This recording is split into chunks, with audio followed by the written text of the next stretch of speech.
rangkaian kegiatan 19 tahun Memorandum of Understanding Helsinki. Peringatan Hari Damai Aceh ke-19 tahun 2024 terasa kian tak berwarna tanpa dihadiri oleh orang-orang yang berpengaruh dalam mewujudkan perdamaian Aceh. Dipusatkan di Taman Bustanul Salatin, Banda Aceh. Peringatan yang dilaksanakan setiap tanggal 15 Agustus hanya dihadiri oleh beberapa tokoh saja. Tahun 2005 silam merupakan hari bersejarah bagi rakyat Aceh. Nota kesepahaman perjanjian damai antara Gerakan Aceh Merdeka (GAM) dan pemerintah Indonesia ditandatangani di Helsinki, Finlandia. Perjanjian itu menandai tanda berakhirnya konflik bersenjata yang berlangsung di Aceh. Namun sayangnya, peringatan 19 tahun perdamaian Aceh kali ini banyak tokoh-tokoh penting yang tidak bisa berhadir. Paduka Yang Mulia Malik Mahmud Al-Haitar, orang yang hadir langsung saat penandatanganan MOU di Helsinki, yang kini menjabat sebagai Wali Nangro Aceh, tak terlihat di barisan kursi tamu undangan. Ketua Komite Peralihan Aceh KPA Muzakir Manaf atau Mualim juga tak tampak di sana.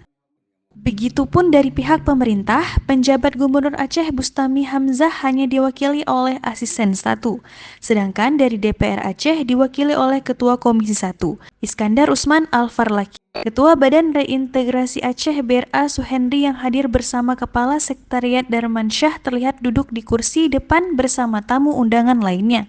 Suhendri mengatakan, peringatan Hari Damai Aceh menjadi agenda rutin tahunan yang diperingati. Peringatan tahun ini mengusung tema Hari Damai Aceh sebagai bingkai perdamaian dunia. Kepada para kombatan Aceh Merdeka, lapor-lapor korban konflik dan itu dalam komponen dan nomenklatur kita. Sehingga Hari Perdamaian ini menjadi hari yang bersejarah bagi rakyat Aceh dan hari yang damai yang hakiki untuk semua rakyat Aceh.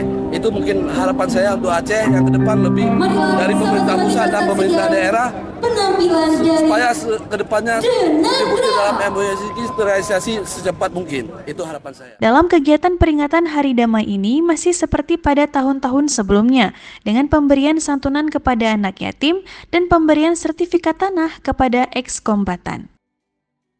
Banda Aceh, Tim Liputan melaporkan.